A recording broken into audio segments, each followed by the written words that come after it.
성경은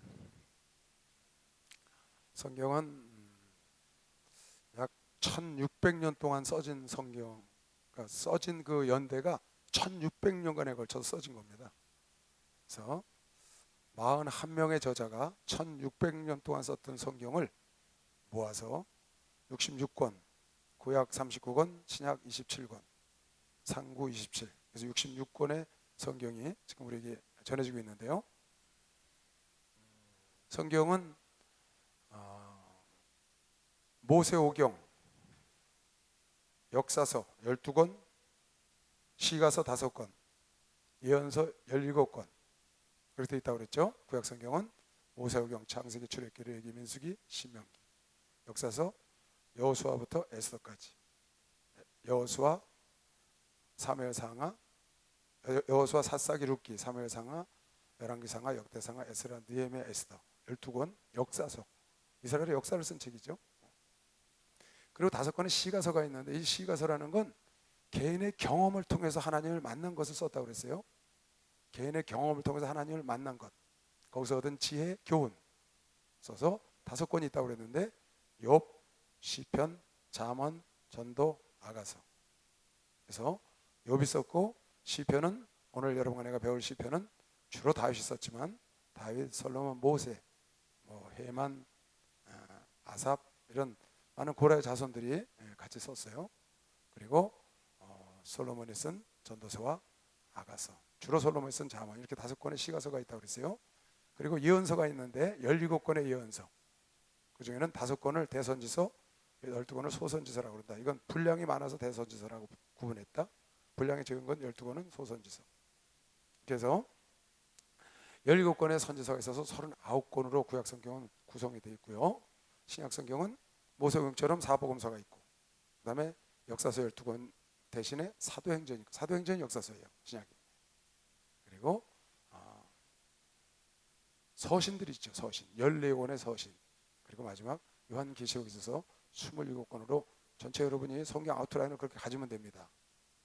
오늘 지금 창세기부터 쭉 해왔는데, 오늘 배울 시편은 시가서 중심에 있고 성경 중심에 있는 책인데, 성경에서 가장 어려운 책이라고 보면 여러분이 거의 틀림없어요.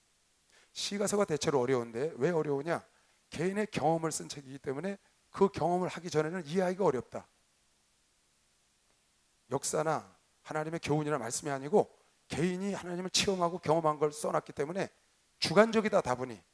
그래서 그런 상황에 내가 들었으면 굉장히 은혜가 되고 이해하기가 좋지만, 그런 상황에 들어서지 않으면 이해하기가 어려운 게 세상에서도 시가 그런 것이죠. 그래서 욥의 고난을 통해서 받았던 걸 여러분 내가 공부를 했고요. 이제 그 시편은 5권으로 되어 있다고 그랬어요. 시편은 5권. 이거는 주로 다윗이 썼는데 모세오경처럼 5권으로 그렇게 분별했었고, 창세기, 출애굽기, 레위기, 민수기, 신명기처럼 내용도 거의 권별로 흡사해요. 그렇게 나눠져 있고, 시니까 여러분이 어떤 흐름이 없어요. 어떤 열왕기상, 예를 들어서 사무엘상이다. 그러면 사무엘상에는 처음에 누가 나왔죠? 한나가 나왔죠. 사무엘이 나오고 사울왕이 등장하고 다윗이 등장해서 쫓겨다니다 끝났거든요. 사무엘이 나와서 나라를 이렇게 세우고, 그 다음에 다윗이 막 죄짓고 이런 얘기로 사무엘 하는 전부 끝나거든요. 그러면 열왕기상에 가면은 솔로몬에게 넘어, 이렇게 이야기가 있어요. 줄거리가 있는데, 이 시편은 줄거리가 없어요. 다음에 배울 잠언도 그렇고요. 그래서 여러분이 이거 시가서라 그렇기 때문에 여러분이 그걸 이해하고 연결해서 생각하면 연결이 안 되는 거예요. 단편 이렇게 이해를 해나가야 합니다. 그래서 지난번에 내가 여러분의 이해를 돕기 위해서 1편부터 13편까지 한 절도 안 빼놓고 같이 읽었습니다. 근데 그렇게 놓으면 너무 이 속도가 늦어요. 그래서 오늘은 조금 이렇게 추려서 여러분에게 이해되는 이해하기 좋은 것들만 추려나가면서 조금 설명을 해볼 테니까, 그게 여러분에게 잘 이해가 되면 다음부터는 뭉텅뭉텅 막 넘어가려고 그래요. 그래야 빨리 시편이 지나가지, 너무 길단 말이에요. 150편이. 그렇게 할 테니까 그런 마음을 갖고 들으시기 바랍니다. 오늘 시편 14편을 보겠어요. 시편 14편. 시편하고 신명기에 있는 말씀은 신약성경에 굉장히 많이 인용이 되어 있습니다. 신약성경에 가장 인용이 많이 된 성경이 신명기, 시편, 이사야, 그 세 권의 책이 가장 많이 인용되어 있어요. 그래서 여러분이 시편이나 신명기나 이사야, 말씀을 이루고 말씀을 응하게 하려고 그런 말씀들이 대부분 그 세 권, 뭐 예레미야도 있지만 이렇게 가끔 있지만 주로 이 시편에 있는 말씀은 굉장히 많죠. 특히 교리를 설명하기 위해서는 시편 말씀을 많이 이용했어요. 오늘 14편에도 첫 절부터 그런 게 나옵니다. 보세요. 14편 1절부터 3절까지 한번 읽어보겠어요. 어리석은 자는 그 마음에 이르기를 하나님이 없다 하도다. 그러니까 하나님이 없다고 마음에 생각하는 자들은 어리석은 자다 그 말이에요. 어리석은 자다. 하나님 계시죠? 하나님이 없다고 하는 사람들이 많아요. 그 어리석은 사람들이라고. 어리석어서 그래요. 근데 세상에서는 똑똑하다는 사람이 그 얘기를 많이 하거든요. 세상에서 잘 나가고 세상에서 배웠다 하는 사람들이 야 하나님 어디 있어 요새 같은 세상에. 그 배웠다고 하는 사람은 그래요. 근데 하나님은 그 사람을 어리석다는 거예요. 왜? 진실을 모르니까. 그러니까 어리석은 자는 그 마음에 이르기를 하나님이 없다 하도다. 저희는 부패하고 소행이 가증하여 선을 행하는 자가 없고 여호와께서 하늘에서 인생을 굽어 살피사 지각이 있어 하나님을 찾는 자가 있는가 보려 하신즉 다 치우쳤으며 함께 더러운 자가 되고 선을 행하는 자가 없으니 하나도 없도다. 14장 3절 한번 다 같이 읽어보세요. 시작.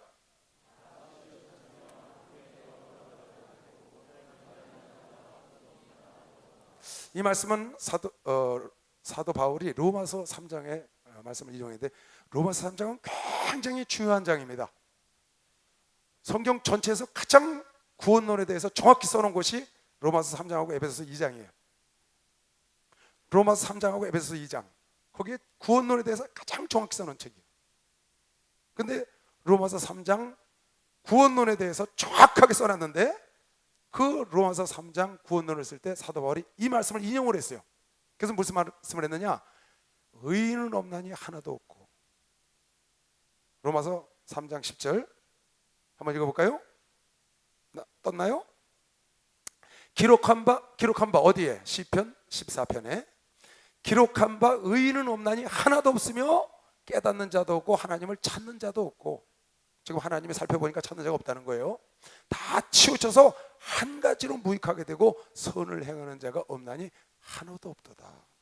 이게 구원론의 대전제입니다. 무슨 말이냐?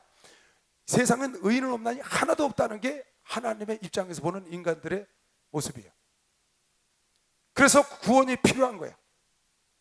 누구 하나 의로운 자가 있거나 의로운 구속이 있는 게 아니라고. 의인은 없나니 하나도 없다고 시편 기자가 말을 했는데 사도 바울이 지금 이걸 인용해서 기록되었을 때 의인은 없나니 하나도 없고 하나님을 찾는 자도 없고 어리석게 하나님이 없다고 말한다는 거예요.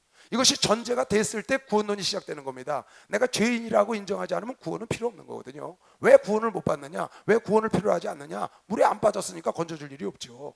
불이 안 났으니까 소방관이 올 일이 없어요. 내가 죄인이라는 걸 지옥 갈 수밖에 없다는 걸 알아야 되는데 그것이 전제가 돼야 된다 그 말이야. 그래서 지금 사도 바울이 이거를 끌어들여서 가장 성경의 구원론에 대해서 자세히 써놓은 로마서 3장을 이끌어가는 겁니다. 그 뒤에 율법은 죄를 깨닫게 하는 법이요 율법으로는 구원받을 자가 없나니 오직 예수 그리스도로 말미암아 새로운 의로 말미암아 구원에 이른다고 쭉 설명을 해나갔죠. 그때 이 말씀을 전제로 했다 그 말이에요. 의인이 없다는. 예수께서도 간음한 여인이 잡혀오니까 거기서 뭐라고 그랬죠? 죄 없는 자가 돌로 쳐라. 그랬더니 어떻게 했어요? 다 놓고 가버렸거든요. 죄 없는 자가 그럼 쳐봐라. 그때 죄 없는 사람이 하나도 없는 거야. 돌 다 놓고 도망가 버렸어. 의인은 없나니 하나도 없고. 여러분이 그거를 전제로 하지 않으면 구원을 필요로 하지 않는 거예요. 나의 연약함을 알아야 강한 하나님을 붙잡는 거거든요. 만약에 여러분 가운데 혹 여러분 주변의 친구들 중에 내가 왜 죄를 졌어? 내가 왜 죄인이야? 이렇게 말하면 어떻게 되냐? 그 사람은 하나님을 거짓말쟁이로 만든다는 거예요. 그 요한일서에 나와요. 요한일서 보세요. 1장 8절에 만일 우리가 죄 없다 하면 만일 여러분과 내가 죄가 없다 하면 스스로 속이고 또 진리가 우리 속에 있지 아니할 것이요. 내가 죄 없다 하면 자기 스스로 속이는 것뿐만 아니라 하나님의 말씀이 우리에게 없는 자입니다. 만일 우리가 죄를 자백하면 죄가 있다고 해서 죄를 자박하면 저는 미쁘시고 의로우사 우리를 죄를 사하시며 모든 불의에서 우리를 깨끗하게 하실 것이요. 인정을 하면, 회개하면, 만일 우리가 범죄하지 아니하였다면 하나님을 거짓말하는 자로 만드는 것이니 또한 그의 말씀이 우리 속에 있지 아니하니라. 이게 무슨 말이에요? 지금 시편 14편에 뭐라고 그랬어요? 의인은 없나니 하나도 없다는 거야. 아무리 살펴서 찾아봐도 의로운 사람이 없어. 그래서 사도 바울이 그걸 인용해서 세상에는 의인이 없나니 하나도 없고 선한 일을 하는 자도 없다고 전제해서 예수의 구원이 필요하다는 거거든요.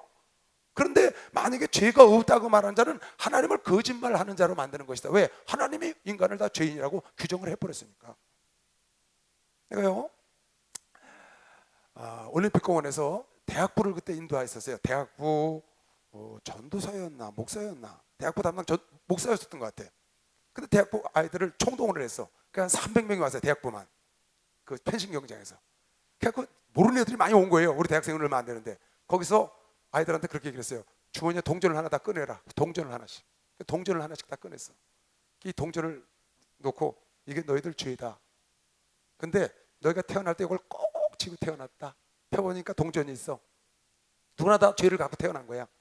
그런데 이 동전을 갖고 있는 사람은 죄 때문에 동전이 무거워서 지옥에 가야 돼. 살아있는 동안에 동전을 어디다 버려야 돼. 그런데 버릴 곳이 없는 거야. 근데 예수께서 오셔서 그 동전을 나에게 다오. 죄 없으신 분이 와서 그 죄 문제를 해결해서 예수님께 동전을 던지면, 믿음으로 죄를 예수께 던지면 그 동전이 없기 때문에 펴놓고 천국 간다. 내가 이렇게 말을 했어요. 그러는 그네 단에 서서, 자, 지금부터 내 말이 믿겨지는 사람은 동전을 던져라. 그래갖고 내가 그때 돈벼락 맞았잖아요. 막 던지는 거야. 그 단에 서서 돈벼락을 맞고, 자, 이제 너희도 손을 펴봐라. 지금 동전이 없는 자는 너희 믿음으로 던졌기 때문에 그 믿음이 너를 구원해서 천국 간다. 그랬더니 다 동전이 없는데 앞에 있는 한 녀석이 동전을 딱 들고 있는 거예요. 안 던졌어 나한테. 넌 왜 동전을 안 던졌냐? 나 어디 학교 다닐 때 한대 영문학과 3학년이래. 그래?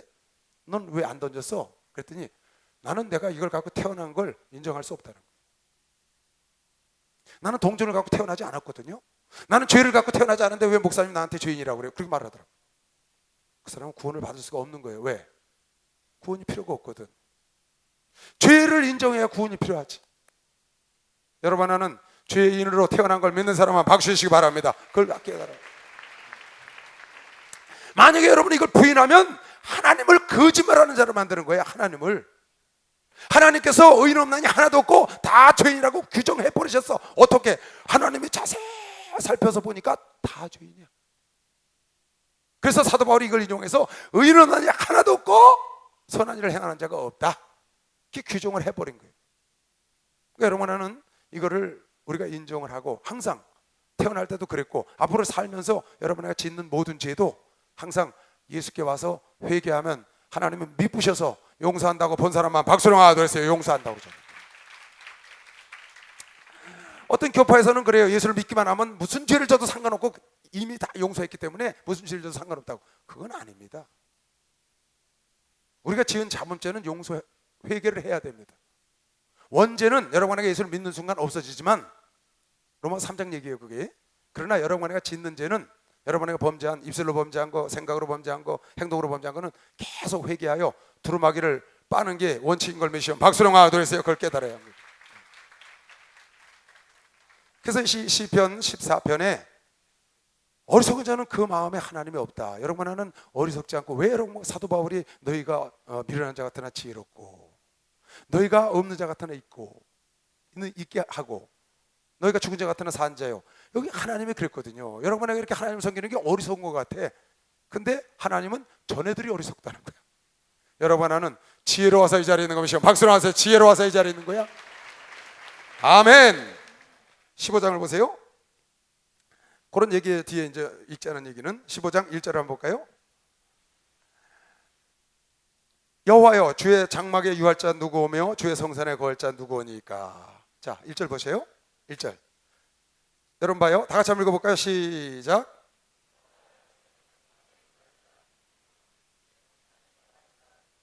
오케이. 주의 장막에 주의 성산에 영원히 거할 자, 천국에 영원히 거할 자가 누굴까요?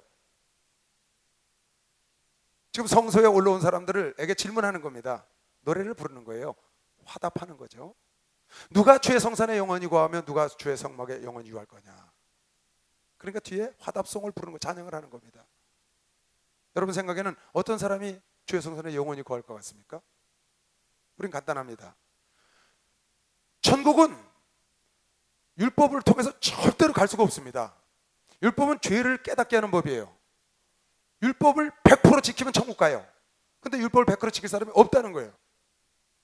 그래서 하나님이 새로운 의를 줬어. 율법도 의야. 근데 새로운 의를 줬는데 그 의가 예수거든요. 믿기만 하면 돼. 예수처럼 똑같이 행동할 필요 없어. 예수가 나를 위해서 십자가에 죽으시고 나를 위해서 피 흘리시고 나의 죄를 대신 짊어지시고 나의 모든 것을 질고와 나의 아픔과 고통을 짊어지시고 죽으셨다는 사실을 믿기만 하면 여러분, 나는 믿음으로 천국 가는 것이요. 박수랑 하나 더 주세요. 그게 새로운 소식이라고. 그런데 지금 여기 시편 기자가 말하기를 주의 성산에 유할 자가 누구오니까 하나님을 믿는 자가 아닙니까? 그렇게 얘기를 안 하고 어떻게 얘기를 했느냐? 삶이 하나님을 믿는 사람 같은 삶을 살아야 구원받는다, 이렇게 말해요. 정직하게 살아야 한다. 공의롭게 살아야 한다. 사기치면 안 된다. 진실하게 살아야 한다. 고리대고 뭐 하면 안 된다. 뭐 이런 걸 지금 쭉 써놨어요. 한번 볼까요? 주의 성산에 유할 자가 누구냐? 정직하게 행하며 공의를 일삼으며 그 마음에 진실을 말하며 그 혀로 남을 참소치 아니하고 그 버릇에게 악을 행하지 아니하고 그 이웃을 회방하지 아니하며 그 눈은 망령된 자를 멸시하고 여호와를 두려워하는 자를 존대하며 그 마음에 서운한 것은 해로울지라도 변치 아니하며 별리로 대금치 아니하며 뇌물을 받고 무지한 자를 해치 아니하는 자니 이런 일을 행하는 자는 영영이 요동치 않고 천국에 거하는 것이요. 박수령 하나 둘 셋. 확실하게 거한다는 거야. 확실하게. 이 말이 무슨 말이냐? 여러분, 우리 믿음으로 천국 갑니다. 누구든지 마음으로 믿고 입술로 시인하면 천국 가다. 로마서 10장에 써 있어요. 마음으로 믿고 입술로 시인하면 천국에 갈 수 있는 구원을 받는다. 누구든지 주의 이름을 부르는 자는 멸망치 아니하리라. 영생을 얻으리라 그랬다고. 근데 여기 지금 시편 기자는 말하기를, 그거 알고 있던 시편 기자가 하나님께서 말씀하시기를 너희가 마음으로 믿고 입술로 시인하는 사람, 그 사람의 삶이 어떠한가 봐야 된다는 겁니다. 그 사람이 마음으로 믿고 입술로 시인하는 것이 참인 것인지, 진실한 믿음 속에서 나온 것인지, 아니면 입에 발리는 소리인지를 알려면 어떻게 알아야 되느냐? 요동치 않는 천국에 거할 자는 이런 삶이 필요하다는 거예요. 그렇지 않겠어요? 내가 하나님 구원의 확신이 있어. 내가 하나님의 자녀가 됐어. 분명하게. 그런 사람이 어떤 삶을 살게 하냐? 날마다 뻑하면 거짓말이야. 입만 벌리면 거짓말해. 남을 사기쳐. 뭐 약속해놓고 소원해놓고 그냥 뻑하면 그거 뭐 지키나 안 하지 하고 안 지켜. 진실하지가 않아. 이렇게 삶을 사는 모습이 전혀 하나님 믿는 사람 같지 않은데 자기는 예수 믿고 구원 받았다는 거야. 그냥 우상 숭배하고 제사 지내고 할 거 다 해. 음란하고. 근데 자기는 구원 받았다는 거예요. 그게 확실한 구원일까요? 그게 아니라는 걸 지금 하나님께 찬송을 통해서 가르쳐 주려고 그러는 겁니다. 믿음은 행함하고 하나가 돼야 합니다. 할렐루야. 하나님을 믿는 사람은 죄를 짓기를 두려워하는 것이요. 박수로 하듯이 죄를 짓기를 두려워하는 거죠. 죄를 지면 즉시 회개를 하지. 하나님 믿는 사람은 뭔가 어떤 사람은 교회를 다닌다고 하면서 할 짓 다 해. 누가 그랬냐? 이시대 목사가 그랬다고. 교회를 다니면서 할 짓을 다 하는 거야. 정말 세상에 할 짓은 다 해. 중학교 2학년 때부터 20몇 살까지 교회를 다녔는데 24살까지 그동안에 세상에서 할 짓을 다 하고 교회를 다니는 거야. 그게 구원 못 받지. 그건 내가 교회를 다니고 교회에서 학생회 회장을 했고 성가대 지휘를 했고 다 대예배 찬송을 인도했어요 제가. 그런데도 여전히 그 속에 구원이 없었다고. 내가 알아 나를. 그러니까 할 짓 다 하고 다니는 거예요. 그러니까 주의 성산에 유할 자가 누구냐? 주의 성산에 주의 장막에 영원히 유할 자는 누구냐? 삶으로. 그래서 로마서 12장에 보면 이런 말씀이 있어요. 로마서 12장. 그러므로 형제들아 내가 하나님의 모든 자비하심으로 너희를 권하노니 너희 몸을 하나님이 기뻐하시는 거룩한 산 제사로 드리라. 다 같이 시작. 이는 너희의 드릴 영적 예배다. 그러므로 너희가 예수로 말미암아 구원을 받았으므로 로마서 1장부터 11장까지는 교리를 말한 거예요. 예수로 말미암아 거저 구원을 받았다. 그러므로 너희가 해야 될 일은 뭐냐? 분별을 해야 된다. 너희 몸으로 거룩한 산 제사를 드리라는 말이 무슨 말이에요? 삶이 제사가 되게 하라는 게, 이것이 거룩한 영적 예배라는 거예요. 영적 예배는 방언기도 하면서 드리는 예배가 영적 예배가 아니고, 여기서 드리는 예배가 영적 예배가 아니고, 여러분의 삶 속에서 하나님의 자녀처럼 나타내는 것, 산 제사, 그게 영적 예배라는 거예요. 예배 시간에 여러분과 내가 성령 충만하게 예배 드리는 것, 그것도 중요하지만 지금 주님이 더 원하시는 건 뭐냐? 여러분 삶 속에서 여러분 몸을 거룩한 산 제사로. 교회 와서는 거룩한데, 왜 그런 말 여러분 많이 들었죠? 교회 와서는 집사님인데 나가면 잡사님이래. 많습니다. 많습니다, 여러분. 개판 5분 전이에요. 사는 것 자체가, 나도 그랬었어요. 그 사람이 구원을 받느냐 못 받는다. 주의 성산의 유할자가 누구냐는 거예요. 여러분 에베소서에 뭐라고 써있어요? 에베소 4장에 보세요. 그러므로 주 안에서 갇힌 내가 너희를 권하노니, 사도 바울이 옥 속에서 지금 권하는 거예요. 뭐라고? 너희가 부르심을 입은 부름에 합당하게 살아야 한다. 부르심을 입은 부름에 합당하게 살아야 한다. 이는 뭔 거냐? 겸손해야 된다. 온유하고 오래 참아야 한다. 사랑 가운데 서로 용서하고 평안을 맺는 줄로 성령이 하나 되게 하신 것을 힘써 지킬 때, 이게 부르심을 입은 사람의 합당한 삶의 자세예요.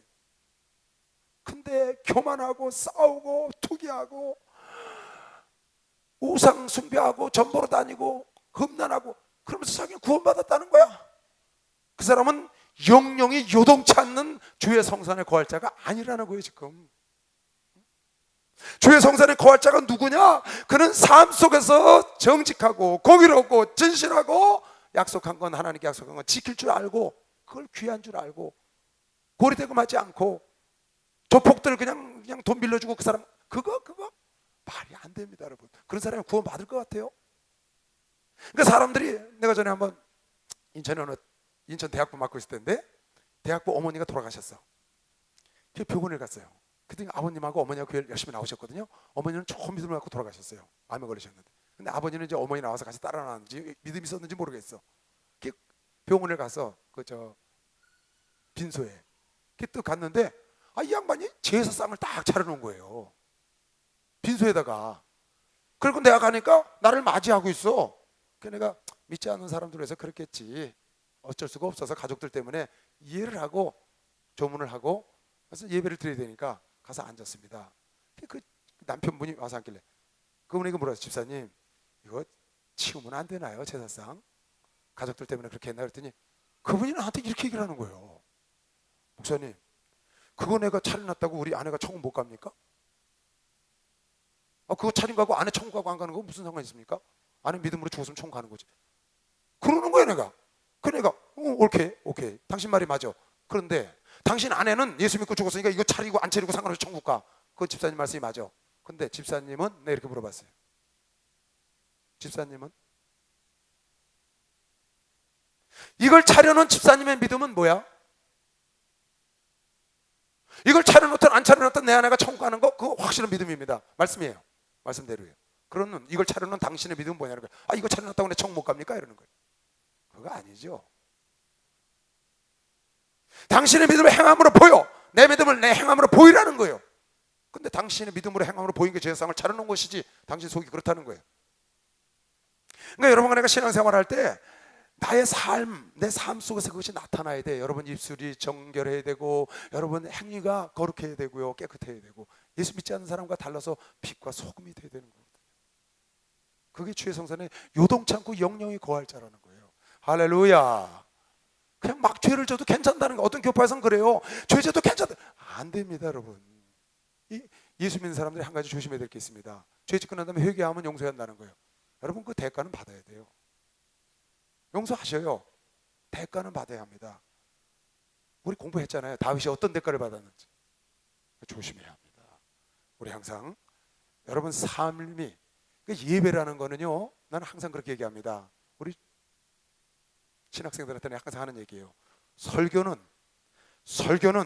단에서 하는 게 50%, 내려와서 네 사는 게 50%다. 내가 항상 얘기를 해요. 설교는 단에서 하는 설교가 50%, 나머지 네 사는 게 50%. 성도들은 네 단에서 하는 설교를 50% 듣고 네가 어떻게 사는가를 50% 보고 널 따라다녀. 내가 계속 그렇게 가르쳐요. 신학교에서 설교학 교수거든요. 설교는 멋들어지게 잘했는데 사는 건 아니야. 그 성도들이 안 따라가죠. 오히려 반대가 낫지. 설교는 좀 현치 않아도 사는 게 올바로 살면 성도들이 따라가는 거면 시험 박수령 아들시바 따라가는 거죠.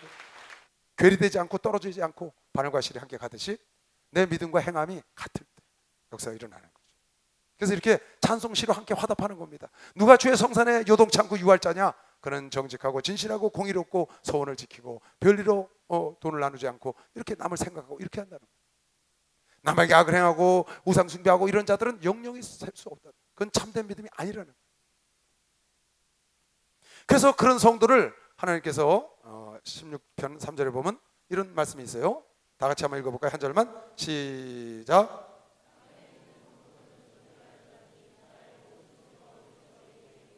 다시 한번 시작. 땅에 있는 성도는 존귀한 자니 나의 모든 즐거움이 저에게 있도다. 하나님의 모든 즐거움이 여러분과 나에게 있다고 믿는 사람만 박수 주세요. 그렇다는 거 이거죠. 하나님이 우리 때문에 기뻐하시는 거예요. 여러분 왜 문전옥답 팔아서 자갈밭 사는 줄 알아요? 왜 문전옥답 팔아서 농사꾼이 자갈밭 샀어? 왜? 자갈밭 농사 짓다가 뭘 발견했어? 뭘 발견했어요? 보석상자를 발견했다고. 그래서 감춰놓고 와서 싹 팔아다가 그 밭을 샀어. 산 다음에 보석상자 캐냈다고. 문전옥답 산 거 몇만 배는 벌었어. 왜 여러분 하나님께서 이 죄 많은 이 지구촌을 구원하신 줄 알아요? 여러분과 내가 그 자갈밭 속에 있는 보물상자라. 여러분 내가 자갈밭 속에 있는 보물상자이기 때문에 그 보물상자를 구원하려고 그거를 얻으시려고 이 자갈밭을 사신 거예요. 누구 팔아서? 당신의 아들 팔아서.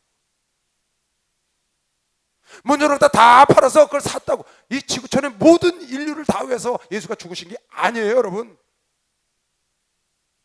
그게 아니고 하나님의 창세로부터 구원하기로 영생을 주시기로 작정한 자들을 구원하기 위하여 여러분과 나 땅에 있는 성도를 존귀한 하나님의 귀하게 여기는 그 성도들 때문에 이 우주를 지구를 이 죄악 많은 사람들을 위해서 구원의 피를 흘리셨다고.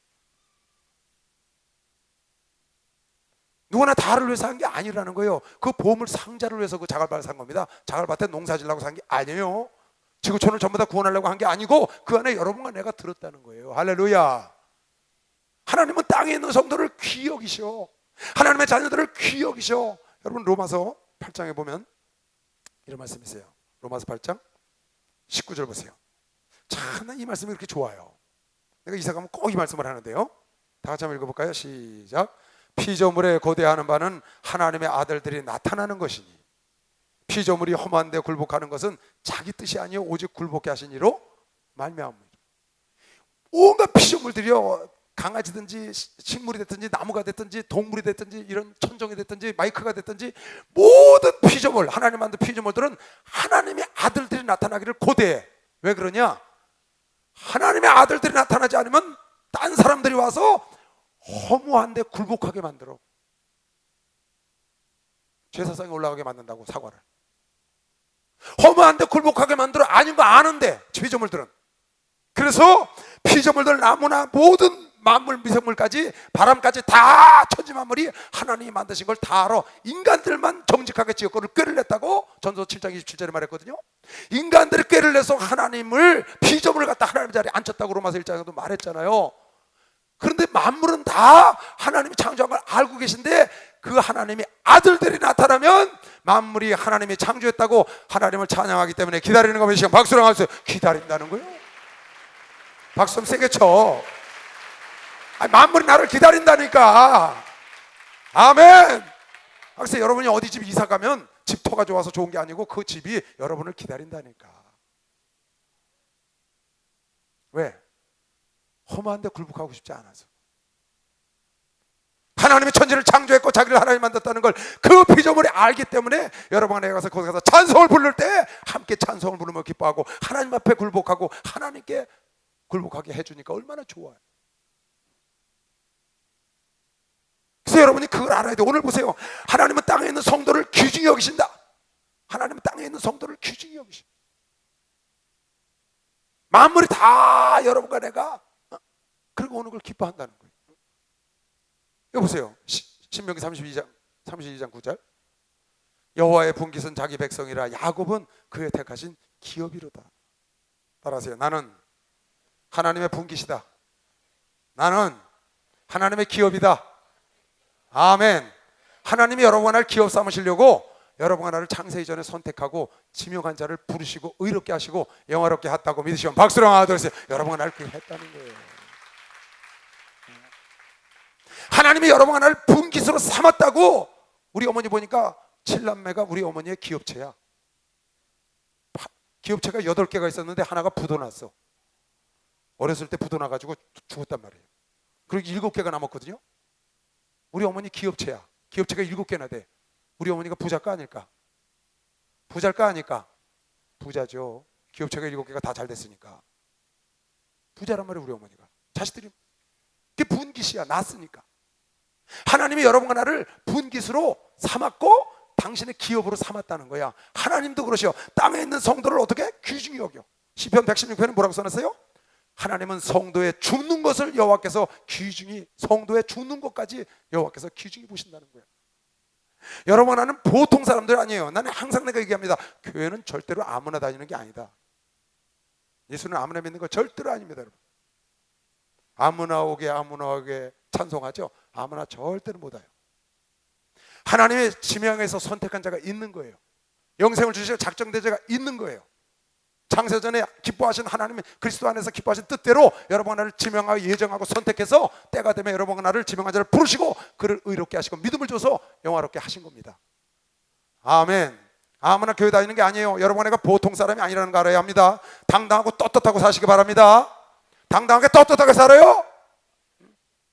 우리에게 핍박이 오고 고난이 오는 것은 그네들이 모르기 때문에 여러분을 훈련하기 위해서 오는 것뿐이지 정말 당당하고 떳떳하게. 나는요, 예수를 딱 만나고 난 다음부터 이 세상에 부러운 사람이 한 사람도 없어요. 지금까지 정말 없어요. 전 두려운 사람도 없어요. 전. 예수 외에는 전 두려운 사람 세상에 없어요. 부러운 사람요? 나보다 예수에 더 미친 사람, 그 사람만 부러워요. 나보다 예수에 더 미친 사람, 그 사람은 내 부러워요. 정말 부러운 사람은 없어요. 내가 집에서 밥 먹으면 꼭 하는 얘기가 있어요. 밥 숟가락 넣으면서, 엄마, 세상에 부러운 사람이 없어. 내가 자주 합니다, 그 말을. 부러운 거 없습니다. 하나님이 나를 이렇게 귀히 여기시는데, 내가 죽는 것까지도 하나님은 귀중히 보시는데, 그래서 나사로가 죽을 때 하나님이 그 귀중히 보셨다가 천사를 보낸 거 메시온. 빨리 박수로 하세요. 천사를 보내는 겁니다. 아멘. 여러분, 나도 죽는 날도 귀중히 보시고 하나님이 악한 것들 얼씬도 못하게 하고 천사 보내서 주인님 딱 모시고 낙원으로 갈 거 믿으시면 빨리 박수 한번 주세요. 그런 겁니다.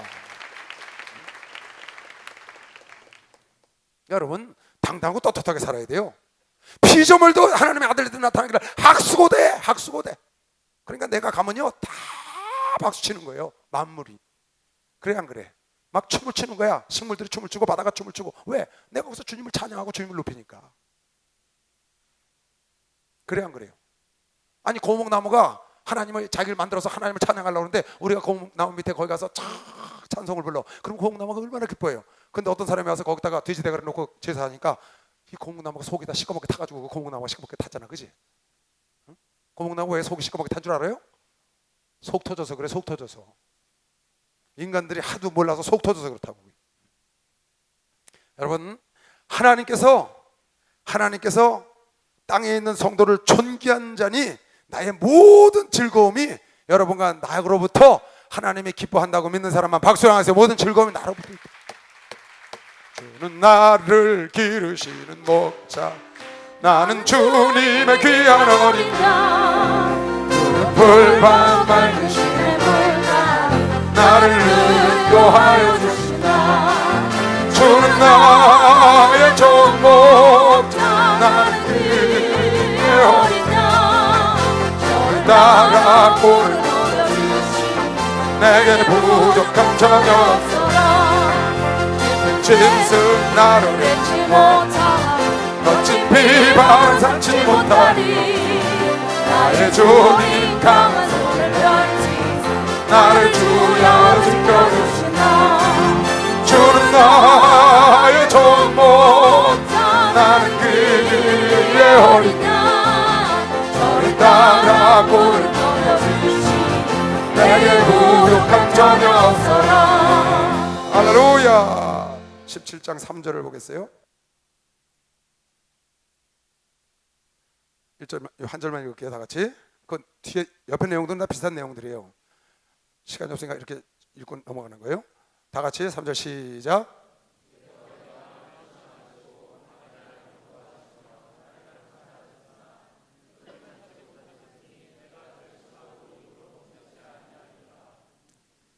주님이 나를 자세히 살펴보시고 내가 의롭게 사는 것을 아셨기 때문에 감사해서 결심을 하는 겁니다. 어떻게? 어떻게 결심했어요? 입으로 범죄치 아니하리라. 자기 삶을 아버지께 인정을 받았어. 이제 입으로 범죄치 않겠다는 거예요. 입으로 범죄치 않게 해서 어떻게 했다고? 결심했다는 거예요. 결심했다는 거예요. 여러분, 네, 대학부 예배에, 우리 교회 대학부 예배에 자주 갑니다만 가보면 대학부 학생들이 회장, 총무 아이들이 이모들이 나와서 예배 인도하면서 기도를 하더라고요. 기도. 내가 가서 꼭 듣죠. 그러면 걔네들이 꼭 하는 기도, 빠지지 않고 하는 기도가 있어요.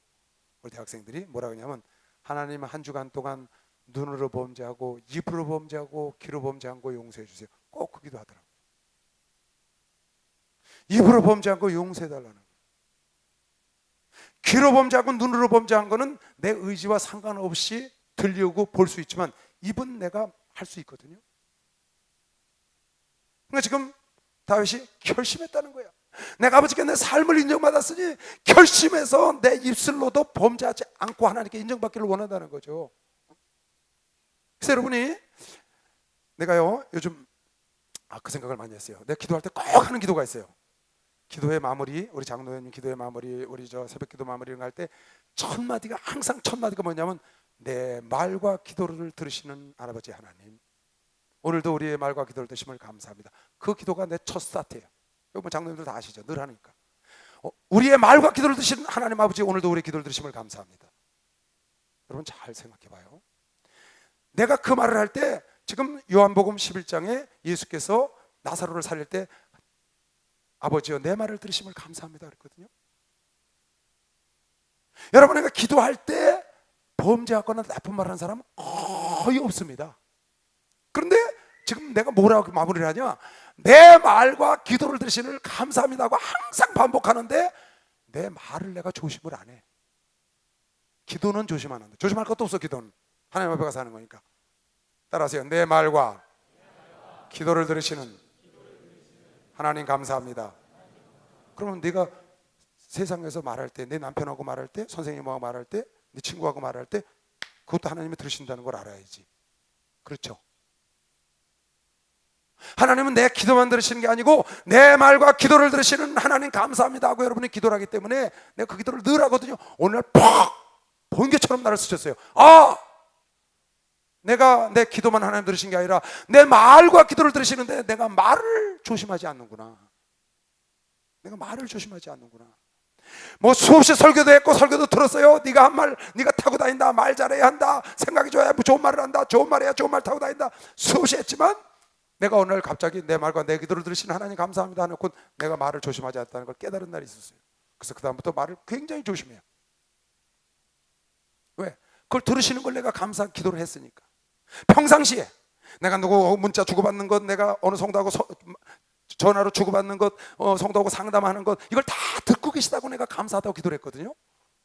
근데 그건 조심을 안 하더라고. 내가 지금 시편 기자가 141편에 뭐라고 그랬냐, 시편 기자가 한 말이요, 여호와여 내 입 앞에 파수꾼을 세우고 내 입술에 문을 지켜주소서. 내 입 앞에 파수꾼을 세워주시고. 왜? 입이 잘 이게 조종이 안 돼. 입은 길이 들여지지 않는다고 야고보서가 얘기거든요. 야고보가. 그러니까 내 입 앞에 파수꾼을 세워달라는 거야. 그래서 여러분이 말하기 전에 베드로는 생각하고 말을 하는 겁니다. 생각하고. 그래서 우리 목사님께서 누굴 만나러 나가려면 2시간 전에 꼭 기도하고 나가신다는 말은 무슨 말이에요? 말할 걸 생각하고 나가신다는 거거든요. 나도 누굴 만나러 나갈 때 기도를 충분히 하고 그와 대화 나눌 걸 생각하고 나가면 실수를 안 해요. 거의. 근데 기도 없이 그냥 느닷없이 나가면 나온 대로 막 하거든요. 그러다 보면 실수하는 거예요. 그러니까 여러분, 지금 다윗이 말하기를 내가 결심을 하고 내 입을 지키겠다고 그랬습니다. 입으로 범죄하지 않겠다는 거예요. 여러분, 입술로 남을 저주하면 안 됩니다. 입술로 남을 저주하면 안 됩니다. 입술로 불만하면 안 됩니다. 입술로 막 헐뜯으면 안 돼요. 입으로 범죄하면 안 돼. 여러분 입은 좋은 말 하라고 준 거면 시험 빨리 박수영하세요. 좋은 말 하라고 준 거예요. 누가 하나님의 성산의 유할자예요? 누가 저의 장막의 영혼이 유할자인가요? 여러분의 삶과 말이 좋아야 되지. 에베소서 4장 보세요. 4장 29절 잡아요. 무릇 더러운 말은 너희 입 밖에도 내지 말고 오직 덕을 세우는 데 소용되는 대로 선한 말을 하여 듣는 자에게 은혜를 끼쳐라. 우리 목사님께서 주의 종들에게 엄명을 내리셨어요. 무슨 엄명을 내렸느냐? 하나님 종들은 코미디 우스갯소리 하지 마라. 성도들이 네 진리를 전하는 말씀도 우스갯소리를 듣는다. 주의 종들은 우스갯소리 성도들 앞에서 하면 안 된다. 코미디 하면 안 되고 하나님이나 목사님을 코미디의 소재로 쓰면 안 된다. 듣는 자에게 은혜로운 말을 해야 된다는 거야. 덕을 끼치는 말을. 다시 볼까요? 29절. 무릇 더러운 말을, 더러운 지저분한 말을 너 입 밖에 내지 마. 그건 네가 더러워지니까. 오직 덕을 세우는데 덕스러운 말, 덕담, 덕을 세우는데 소용되는 선한 말을 하고 듣는 자들에게 은혜를 끼치게 해야 돼. 은혜를. 할렐루야. 여러분과 내 말이 상대방이 듣고 은혜로워야 되는 것이면 빨리 박수 하나 주세요. 그래야 되는 거예요. 그것뿐이 아니에요. 5장 3절 보세요. 음행과 음란한 말, 온갖 더러운 것과 탐욕은 너희 중에서 그 이름이라도 부르지 말라. 이름도 부르지 말라. 이는 성도의 마땅한 바다. 그런 말 함부로 하는 거 마땅한. 다 같이 4절 시작.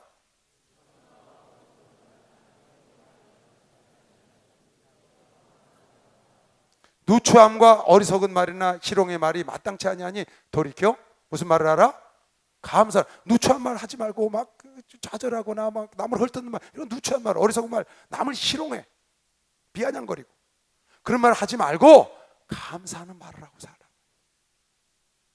그러니까 다윗이 지금 내가 결심을 하고 내 입으로 범죄하지 않겠다고 말했습니다. 왜? 하나님이 자기를 궁구해서 자세히 돌아본 적 자기가 의롭게 살고 있는 것을 인정을 받았어. 그러니 내가 더욱 결심해서 입으로도 범죄하지 않겠다고 지금 결심했다는 거거든요. 그러니까 여러분이 누추한 말을 한다거나 남을 헐뜯는 말을 한다거나 누가 와서 나에게 남을 헐뜯는 말을 막 해요. 그러면 여러분 어때요? 이 사람이 와서 쟤를 막 헐뜯어. 그러면 내가 얘가 나쁘게 보여? 얘가 나쁘게 보여? 누추한 말을 헐뜯는 말을 하는 사람이 나쁘게 보여? 이 사람 헐뜯김을 당하는 사람이 나쁘게 보여? 뜯는 사람이 나쁘게 보이잖아. 여러분 다 그렇죠? 같이 쿵짝은 맞춰줘도 헐뜯는 사람이 안 좋아 보여. 누추해 보인다고. 여러분 돌이켜서 감사한 말을 합시다. 은혜로운 말을 합시다. 덕스러운 말을 합시다. 말은 생각이 멋져야 멋진 말이 나오는 것이요. 박수로 하든 생각이 멋져야 멋진 말이 나오는 거예요.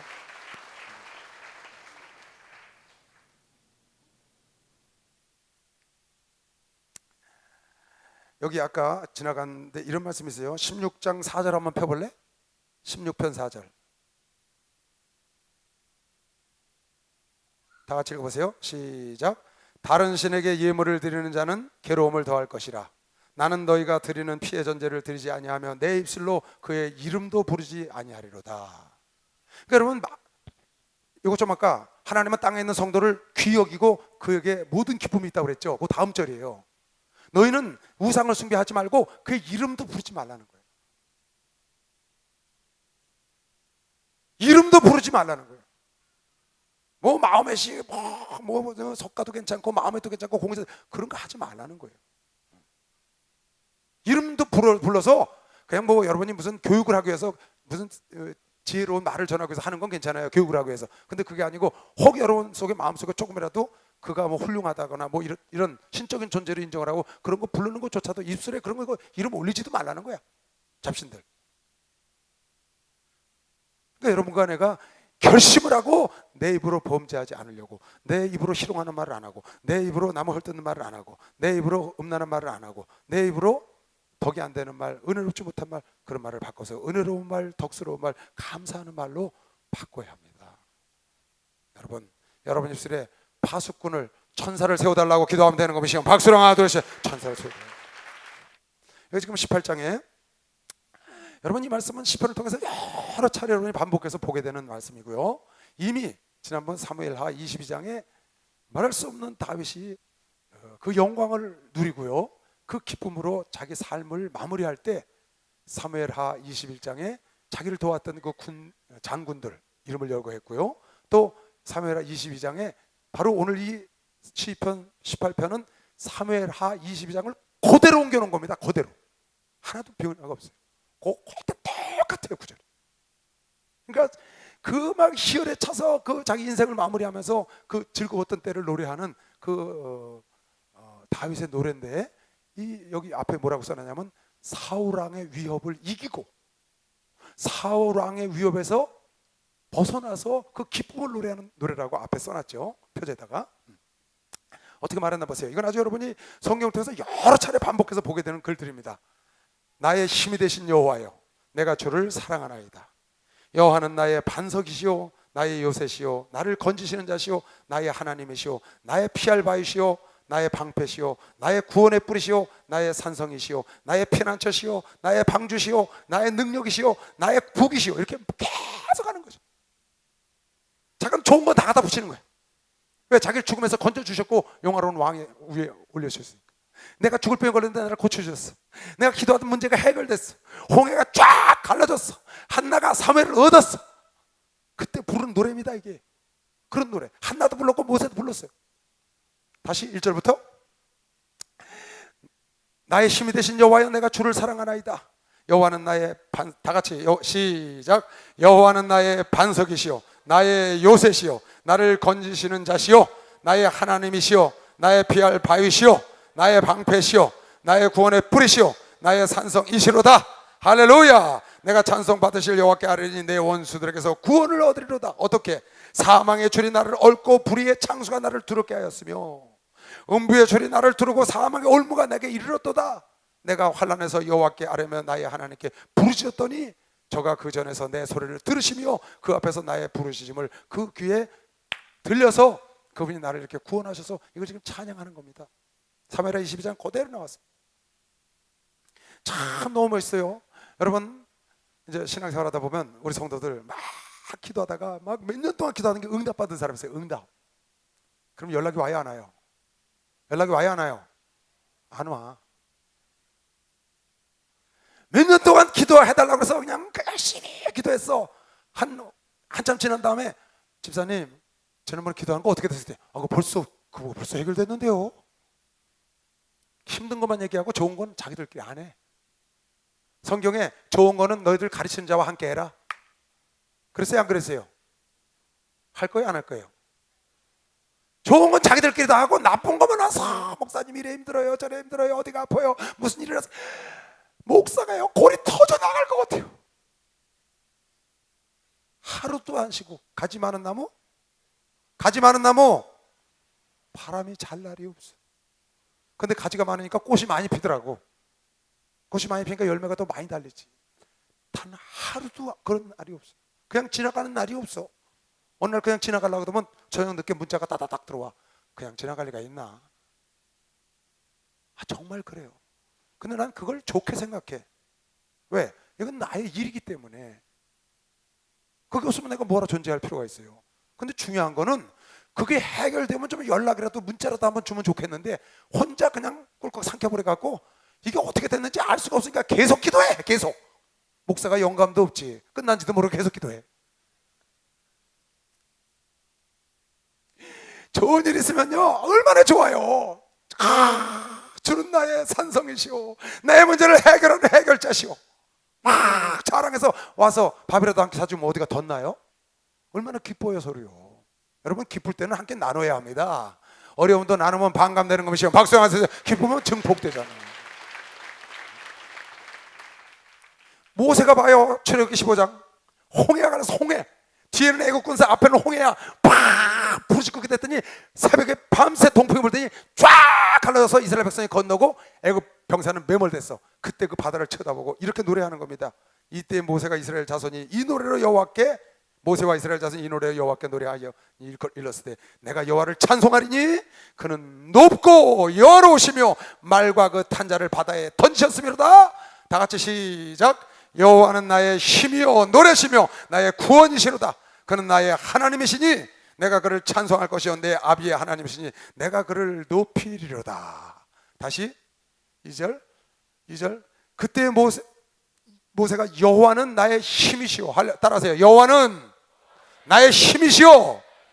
주님은 나의 힘이시오. 예수님은 나의 힘이시오. 노래시며 나의 찬송이시며 나의 구원자이시로다. 아멘. 믿는 사람만 뜨겁게 박수 한번 쳐봐. 아멘. 그래서 애굽에서 출애굽을 한 것처럼 여러분 내가 세상에서 힘이 되시는 여호와께서 날 구원하셨잖아요. 나의 노래가 되시잖아요. 그분은. 그러니까 환희의 찬송을 부르는 겁니다. 누가 지금 다윗이 그랬거든요. 지금 모세가 그랬거든요. 한나가 사무엘상에 또 그렇게 노래를 불러요. 사무엘상 보세요. 한나 애를 못 낳아. 그러다 기도하다가 아이를 하나 낳은 게 사무엘을 낳은 겁니다. 한나가 기도하여 그러되 내 마음이 여호와를 인하여 즐거워하며 내 뿔이 여호와를 인하여 높아졌으며 내 입이 내 원수들을 향하여 크게 나도 아들을 낳았어 하고 열렸으며 이는 내가 주의 구원을 인하여 기뻐함이니이다.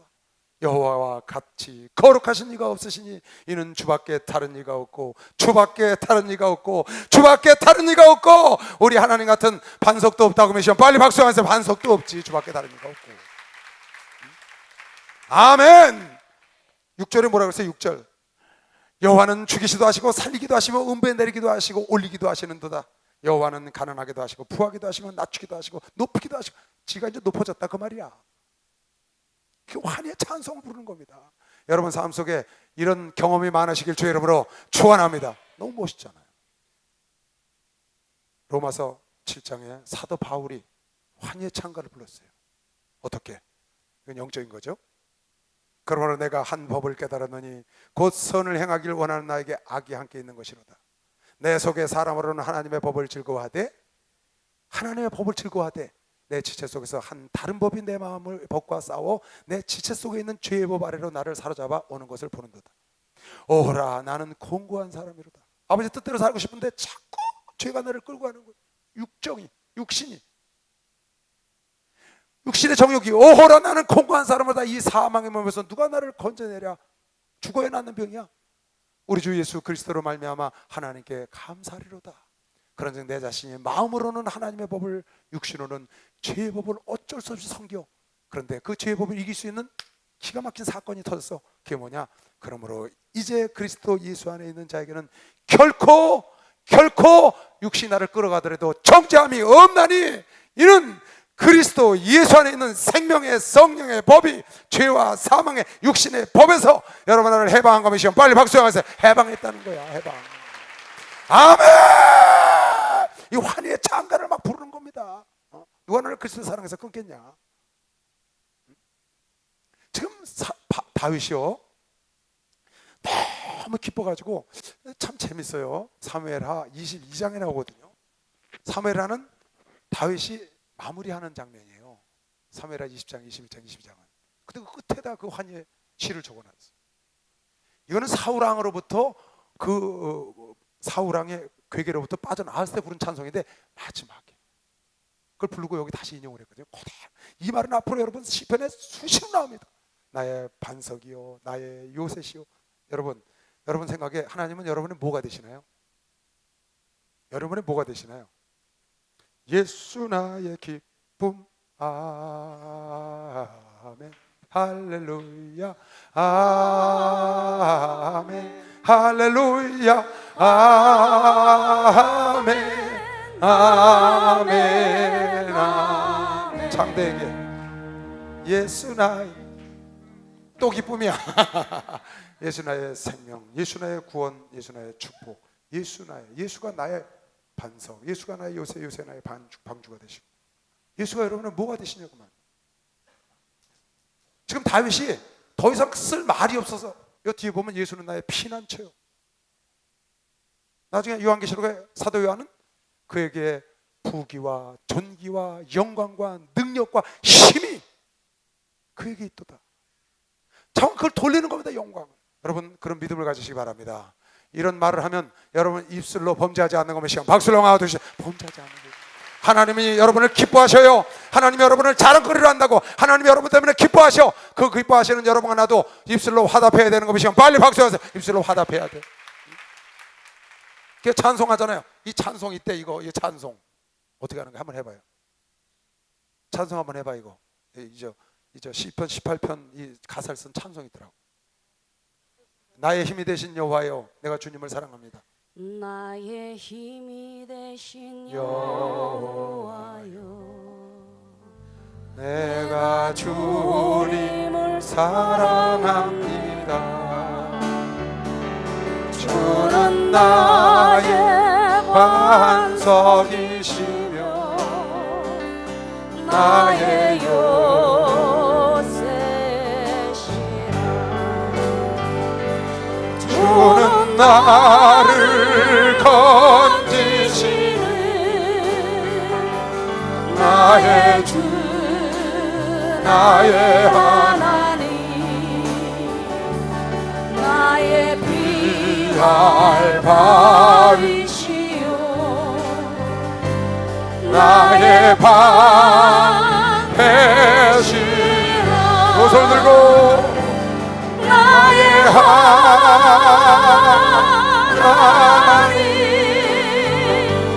나의 하나님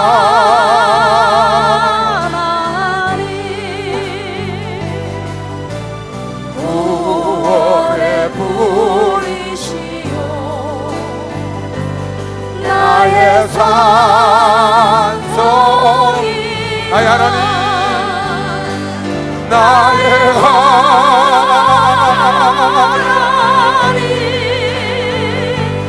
나의 하나님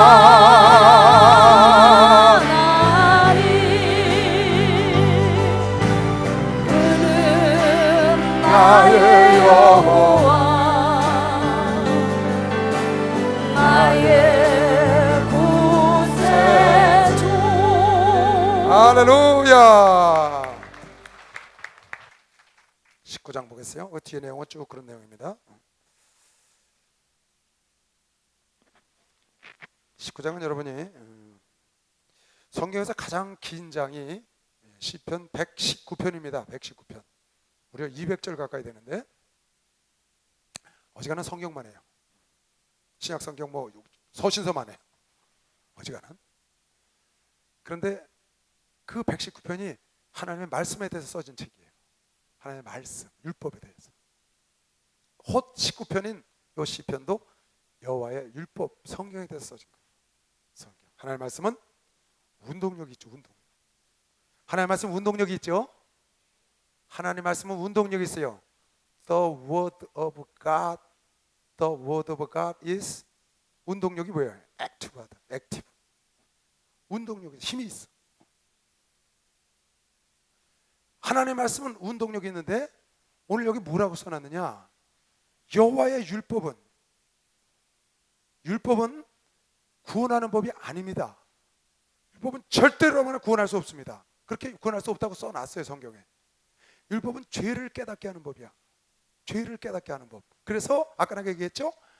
미련한 자들은 하나님이 없다고 말한다. 그리고 천지를 굽어 살펴보니 의인이 없나니 하나도 없다. 그래서 로마서 3장 10절에 대강령이 떴어요. 뭐라고? 기록되었을 때 의인은 없나니 하나도 없다. 하나님의 정한 바야. 이건 하나님은 그렇다면 그런 거라고. 그것처럼 율법으로는 구원 얻을 백성이 없어. 죄를 깨닫게 하는 법. 그로 말미암아 죄인, 의인이 없는 죄인들이 하나님을 찾아가서 예수를 만나서 하나님을 찾는 것처럼, 구원이 필요한 것처럼 율법을 통해서 죄인임을 알아야 하나님을 만나는 것이죠. 그러니까 하나님께로 인도하는 법, 예수께로 인도하는 법, 구원의 길로 인도하는 법이 바로 율법이라고 생각하면 됩니다. 구원의 길로 인도하는 법. 그러니까 율법은 꼭 필요해. 율법이 없으면 죄인지 몰라, 죄가 죄인지를. 너 간음하지 마라, 율법이 그랬는데 그 간음하지 말라는 말이 없으면 간음해놓고 죄인지를 몰라. 왜? 그 법이 없기 때문에.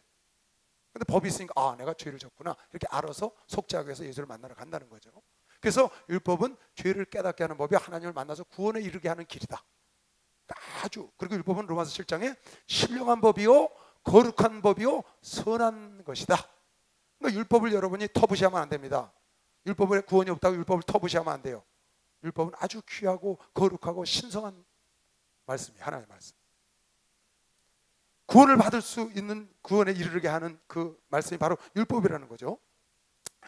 그런데 오늘 이 율법에 여기 보세요. 뭐라고 써놨냐면 이 율법은, 여호와의 율법은 완전하여, 시편 19편 7절, 완전해요. 영혼을 소송케 하고. 그러니까 율법도 구원을 받게 하는 거예요. 근데 율법을 다 지킬 자가 없기 때문에 구원을 못 받는다는 겁니다. 율법으로 구원 받으려고 할 자는 부딪힐 돌에 부딪혔다는 거예요. 왜? 가다가 죄를 짓게 되니까. 율법도 구원할 수 있어요. 그러나 다 지킬 수 없기 때문에 구원을 못해. 영혼을 소생해요. 소송케 한다고. 그리고 여호와의 영혼을 소송케 하고 여호와의 증거는 확실하여. 율법은 확실해서 우둔한 자로 지혜롭게 해. 그러니까 여러분 율법을 많이 보면 여러분 지혜로워져요. 그러니까 구약에 지혜서가 들어있잖아요. 잠언이 지혜로워진단 말이죠. 여호와의 교훈은 정직해. 그래서 마음을 기쁘게 해. 정직한 사람 마음 기쁘잖아요. 마음을 기쁘게 하고 여호와의 계명은 순결함으로 눈을 밝게 해. 분별력이 있다고. 여호와를 경외하는 도는 정결하여 영혼까지 이르게 하고, 영혼까지 이르게 하고 여호와의 규례는 확실하여 다 의로워. 하나님 말씀. 금 곧 많은 정금보다 더 사모할 것이며 꿀과 송이꿀보다 더 달도다. 11절 다 같이 시작. 큰 소리로 다시 시작.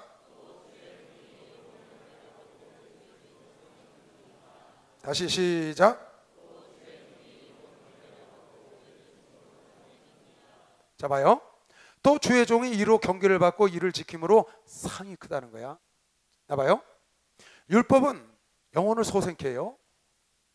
율법은 마음을 기쁘게 해. 율법은 어떻게 한다고? 지혜롭게 한다는 거예요. 율법은 분별력 있게 해. 눈을 뜨게 한다고 말이에요. 지금 율법이 그렇게 말했다고. 그러니까 율법은 구원을 받는 법은 아니지만 구원에 이르게 하는 법이다. 근데 지금 뭐라 그러냐? 주의 종이나 성도들이 이 말씀을 듣고 행동으로 옮기면 상이 크다는 거야. 상. 잘 알아야 됩니다, 여러분. 이 땅에서 여러분 잘 살고 싶죠? 잘 살고 싶죠? 아, 크게 대답해. 잘 살고 싶죠? 간단해. 율법 지키면 돼. 율법은 두 가지 우리에게 유익한 것이 있는데, 크게 첫째는 이 땅에서 잘 되고 싶으면 율법을 지켜라. 둘째, 하늘나라에서 상 받고 싶으면 율법 지켜라. 하늘나라에서 상 받고 싶으면, 여러분 이 땅에서 잘 살고 싶고 하늘나라에서 상 받고 싶어서 신앙생활하는 거 아니에요? 단 율법으로 구원을 받으려고 그러면 안 돼. 율법으로 구원을 받으려고 율법을 지키면 안 돼. 율법을 지킴으로써 구원받을 수 없다는 거예요. 로마서 3장.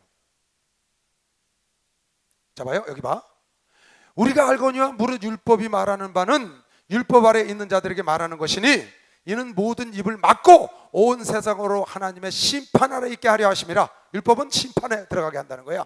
그러므로 율법의 행위로 그의 앞에 의롭다 하심을 얻을 육체가 없나니 율법으로는 죄를 깨달음이니라. 의롭게 할 육체가 없어 율법으로. 그러니까 여러분이 구원을 얻으려고 의롭게 되기 위해서 율법을 지키면 망해. 부딪히더라 부딪혀. 천국 못 가. 천국은 믿음으로 가는 거야. 예수를 믿음으로. 할렐루야. 이 믿음은 하나님의 은혜로 받은 것이요 박수로 받으시면 은혜로 받은 겁니다. 내가 마음속에서 믿음을 생성해서 내가 가져갖고 담대하고 이렇게 해서 믿어서 하나님 믿는 게 아니고 하나님이 나 속에 내 문을 열고 집어 넣어버렸어. 믿음을. 그게 은혜라는 거야. 그래서 에베소 2장 8절에 은혜로 말미암은 믿음으로 구원을 얻었나니, 은혜로 말미암은 믿음으로 구원을 얻었나니, 이는 너희로 하여금 선을 행하게 하려 함이라. 그럼 여러분, 내가 율법은 왜 필요한 거냐? 자 봐요. 마태복음 5장 잘 봐요. 여러분 중요한 겁니다. 굉장히. 율법은 구원하고 상관이 없습니다. 단 하늘나라 가서 여러분 큰 자가 되고 상을 받으려면 율법을 지켜야 돼. 하늘나라 가서 작은 자가 되려면 어떡하냐? 율법을 무시하면 하늘나라가 작은 자 돼요. 상을 많이 받아. 상은 무엇과 상관이 있냐? 행함과 상관이다. 행함. 상은 믿음으로 받는 게 아니에요. 믿음으로 행한 것만 받는 거예요. 일한 대로 갚아주는 거예요. 상은. 그런데 행하는 법은 뭐예요? 율법이거든요. 율법은 행하는 법이거든요. 그치만 이거 뭐라고 썼냐? 내가 율법이나 선지자나 폐하러운 줄로 생각지 말라. 폐하러운 것이 아니요 완전케 하려 함이라. 예수께서 진실로 너에게 이르노니 천지가 없어지기 전에는 율법의 1.1획이라도 반드시 없어지지 아니하고 다 이루리라. 그러므로 잘 봐요. 그러므로 누구든지 이 계명 중에 지극히 작은 것 하나라도 버리고 또 그같이 사람을 가르치는 자는 어디에서? 천국에서 지극히 작다 일컬은 것이요 누구든지 이를 행하며 가르치는 자는 어디에서? 천국에서 크다 일컬을 받는다는 거야. 여기 천국에서 소리를 여러분 귀담아 들어야 돼. 무슨 말이냐? 율법을 잘 안 지키고 율법을 무시하는 자가 있어. 그 자는 천국 가고 안 가고는 상관이 없다는 거야. 천국 가서 크고 작음에만 상관이 있고, 천국, 여기 봐요. 율법을 무시하고 안 지킨 자도 천국에서 작다 일컬음 받는다는 거야. 천국은 왜 가는데? 예수를 믿으니까 갔다고 말이야. 근데 예수를 믿고 가는 건데 거기 가서 율법을 무시한 자들은 거기서 작은 것이고, 율법을 귀히 여긴 자는 예수를 믿음으로 간 천국에서 크다 일컬음을 받는다. 그러니까 율법을 많이 지키고 적게 지킨 것이 하늘나라 가고 안 가고 상관이 아니고, 하늘나라 가고 안 가는 이미 예수를 믿음으로 간 자들을 지금 말하는 겁니다.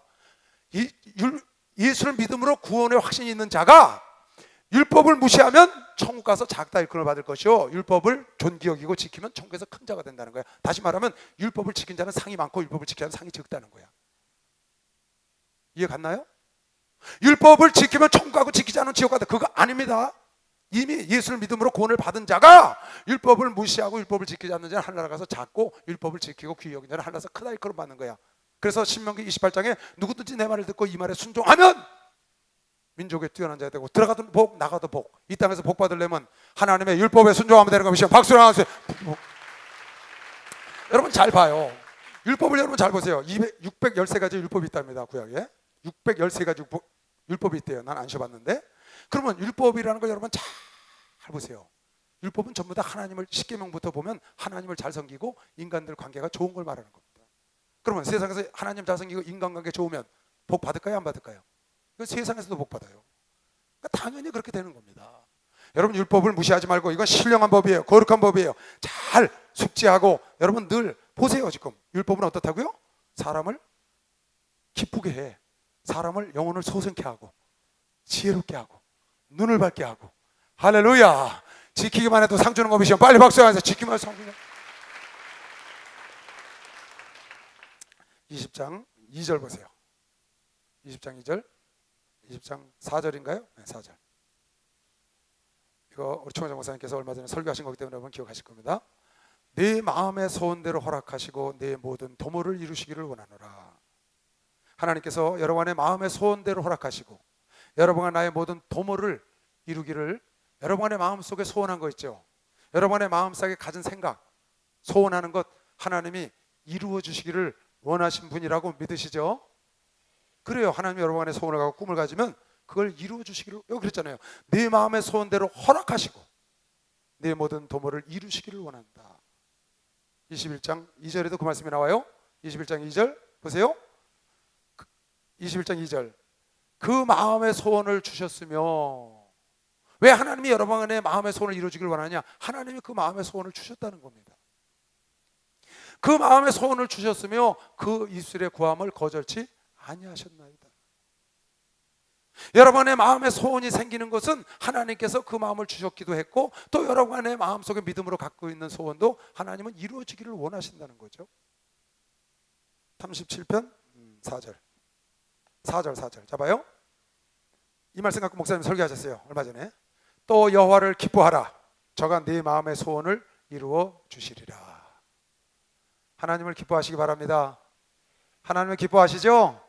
하나님은 여러분 마음의 소원을 허락하기를 원하시고 여러분의 마음의 소원도 주시고 빌립보서 3장 2장 13절에도 너희 안에서 행하시는 이는 하나님이시니 자기의 기쁘신 뜻을 위하여 너희로 소원을 두고 행하게 하시고 너희 속에 소원을 두고 행하게 하시고 그러니까 여러분과 내가 마음속에 어떤 소원이 있고 꿈이 있고 그런 간절한 마음을 갖고 두드리고 찾고 매달리면 하나님은 그걸 허락하시기를 원하시고 그것이 이루어지기를 원하시고 여러분과 내가 하나님을 기뻐하시면 여러분의 소원이 이루어질 걸 믿으시면 박수로 하나 둘 셋 소원 이루어져.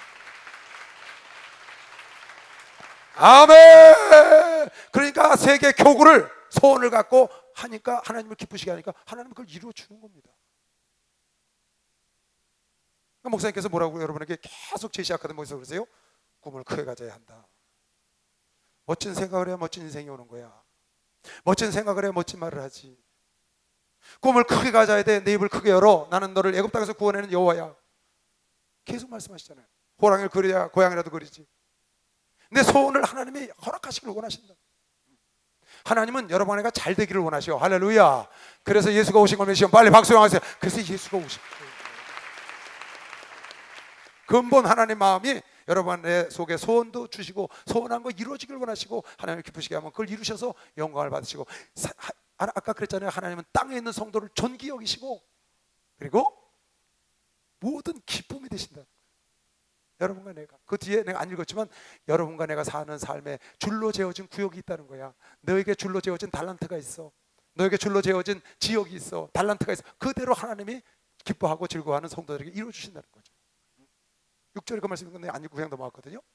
그러니까 하나님이 여러분의 소원 갖고 소원 이루어지기를 참 기뻐하시는 분입니다. 악한 마귀 새끼가 그걸 깨트리려고 그러죠.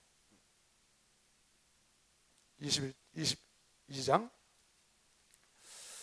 자, 22장은 아주 귀한 장인데요. 22장은 예수께서 십자가에서 일어나실 일을 예언한 장입니다. 예수께서 십자가에서 일어날 일을 예언하신 장. 1절 볼까요? 내 하나님이여 내 하나님이 어찌하여 나를 버리셨나이까 어찌하여 나를 멀리하여 돕지 아니하옵시며. 나보세요. 내 하나님이여 내 하나님이 어찌하여 나를 버리셨나이까. 무슨 생각이 드나요? 내 하나님이여 내 하나님이 어찌하여 나를 버리셨나이까. 누가 그러셨어요? 뭐라고?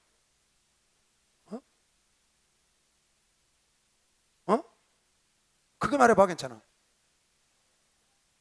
옳지 옳지. 엘리 나마 사박다니. 박수 쳐줘. 야 정화가 최고다. 잘했다. 엘리 나마 사박다니. 하나님이여 하나님이 어찌하여 나를 버리셨나이까. 마태복음 27장 볼까?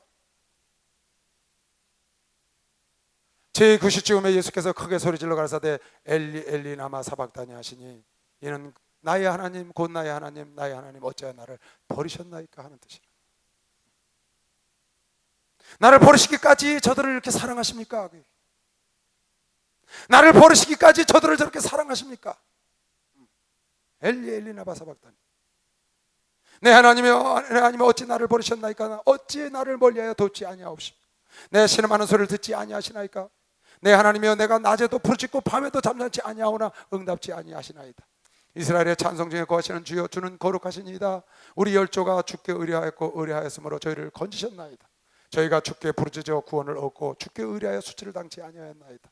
나는 벌레요 사람이 아니라 사람의 회방거리요 백성의 조롱거리니이다. 나를 보는 자는 다 비웃으며 입술을 삐죽이고 머리를 흔들며 가로되 저가 여호와께 의탁하니 구원하실 걸 저를 기뻐하시니 건지실 걸 조롱한다는 겁니다. 마태복음 27장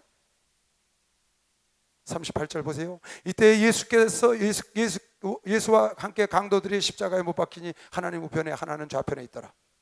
지나가는 자들이 자기 머리를 흔들며 예수를 모욕하여 가로되 성전을 헐고 사흘에 짓는 자여 네가 만일 하나님의 아들이거든 자기를 구원하고 십자가에서 내려오라 하며 그와 같이 대제사장들과 서기관들과 장로들과 함께 희롱하여 가로되 저가 남은 구원하실 때 자기는 구원할 수 없도다. 저가 이스라엘의 왕이로다. 지금 십자가에서 내려올지어다. 그러면 우리가 너 믿겠노라. 저가 하나님을 신뢰하니 하나님의 저를 기뻐하시면 이제 구원하실지라 하실걸. 그런 말이죠. 제 말이 나는 하나님의 아들이라 하였도다 하며 함께 십자가에 못 박힌 강도들도 이와 같이 유혹하더라. 지금 있는 일을 시편 22편에 그대로 얘기를 하는 거예요. 시편 22편 17절 봐요. 17절 15절부터 보자. 15절. 내 힘이 말라 질그릇 조각 같고 내 혀가 이틀에 붙었나이다. 주께서 또 나를 사망의 진토에 두셨나이다. 개들이 나를 에워쌌으며 악한 무리가 나를 둘러 내 수족을 찔렀나이다. 내가 내 모든 뼈를 셀 수 있나이다. 저희가 나를 주목하여 보고 내 겉옷을 나누며 속옷을 제비 뽑나이다. 여호와여 멀리하지 마옵소서. 나의 힘이시여 속히 나를 도우소서. 내 영혼을 칼에서 건지시며 내 유일한 것을 개의 세력에서 구하소서. 나를 사자 입에서 구하소서. 주께서 내게 응낙하시고 들소의 뿔에서 구원하셨나이다. 그러니까 예수께서 십자가상에서 있을 모든 일을 지금 시편 기자를 통해서 예언하신 겁니다. 그대로 이루어져고 제비 뽑고 창으로 찌르고 구원할 걸 나는 벌레요 회방거리요 하나님이 어찌 나를 버리셨나요? 그대로 그 뒤에 지금 구절 안 읽었는데 만물이 그 앞에 이제 부활해서 그 앞에 절하리이다 그런 구절이 나옵니다. 그러니까 예수께서 하실 일을 그대로 시편에 예언을 해놓은 것입니다. 아주 굉장히 귀한 성경 구절이죠. 이건 그대로 그 말씀이 응하여서 지금 마태복음 27장에 그대로 나타나고 있는 겁니다. 23장 23장 보고 마치겠습니다. 시간이 돼서 23장은 여러분이 너무 잘 아는 시편이니까 다 같이 한번 읽어보겠습니다. 뭐 외우는 사람도 많을 텐데 한 절씩 한번 차근차근 읽어보겠습니다. 시작.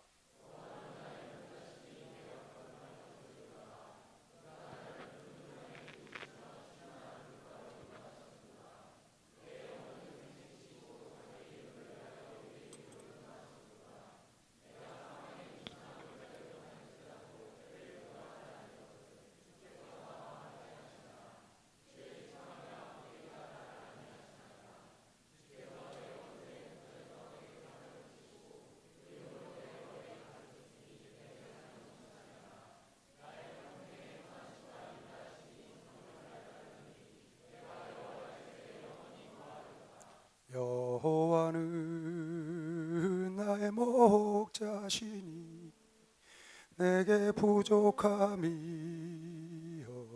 없으리로다.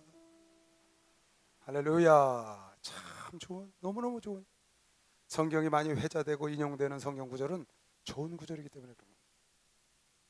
그거는 그냥 지나가면 안 됩니다. 좋은 구절은 여러분이 마음에 늘 새기고 항상 외우고, 여호와는 나의 목자시니 내가 부족함이 없으니 그가 나를 푸른 초장에 누이시며 쉴만한 물가로 인도하시는 내 영혼을 소생시키고 자기 이름을 위하여 의의 길로 나를 인도하시는.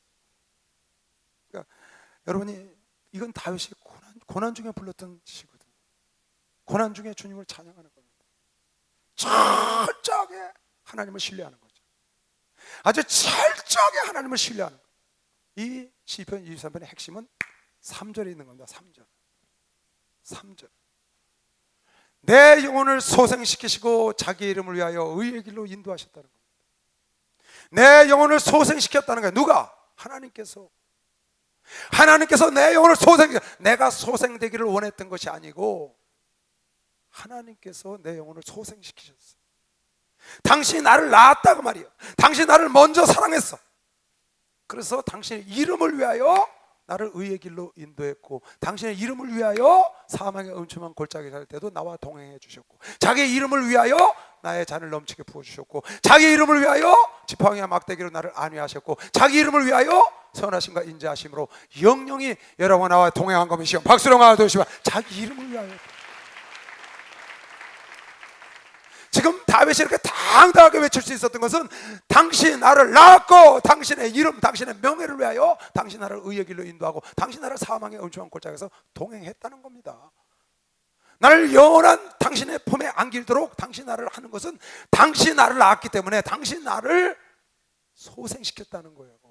그게 다윗의 믿음이라고. 지금 여러분 나를 구원한 것은 여러분의 힘으로 된 게 아니에요. 여러분의 능으로 된 게 아니고 하나님께서 창세전에 지명하고 부르시고 선택하시고 여러분 나를 위하여 예수 그리스도를 보내서 속죄를 이루시고 성령을 보내서 여러분 나를 불러주시고 여러분의 마음을 열고 믿음을 부어넣어 주시고 하나님의 은혜로 주의 이름을 부르게 한 것이 박수로 하도록 그런 겁니다. 그분이 그래서 땅에 있는 성도를 귀히 여기고 그분의 기쁨으로 여기기 때문에 여러분과 내가 당당하고 떳떳하게 주님을 섬겨야 된다는 거예요. 당당하고 떳떳하게 예수를 믿고 당당하게 떳떳하게 자랑하고 살아야 된다는 거예요. 내가 한 것이 아니기 때문에. 여러분 에스겔서 20장 보세요. 에스겔서 20장 잘 봐요. 왜 하나님께서 이스라엘 백성들을 애굽 땅에서 구원한 줄 아세요? 왜 하나님이 이스라엘 백성들을 애굽 땅에서 구원한 줄 여러분 아세요? 그 자기 이름 때문에 그런 거예요. 이름. 하나님이 아브라함을 선택하고 약속을 한 그 이름 때문에, 그 이름으로 이스라엘 백성들이 가나안 땅에서 애굽 땅에서 종살이를 하기 때문에 그 이름의 명예 때문에 구원했다는 거예요. 여러분 왜 이스라엘 백성들을 광야에서 다 쓸어 죽이지 않고 끝까지 약속을 지킨 줄 알아요? 여호수아가 있어서, 모세가 있어서요? 아니에요. 당신의 이름 때문에 했다. 이름. 그들이 내게 패역하여 내 말을 즐겨 듣지 아니하고, 에스겔 선지자가 말하는 겁니다. 포로 시대에 가서 지금 무려 1000년 전 얘기하는 겁니다. 포로 시대 때는 400년이고 그거는 1400년 전이니까. 그들이 내게 패역하여 내 말을 즐겨 듣지 아니하고 내 눈을 드는 바 가증한 것을 각기 버리지 아니하며 애굽의 우상들을, 소를 섬기고 태양을 섬기고 바로를 섬겼지. 떠나지 아니하므로 내가 말하기를 내가 애굽 땅에서 나의 분을 그들 위에 쏟으며 노를 그들에게 이루리라 하였습니다. 자기를 안 섬기고 우상을 숭배하니까.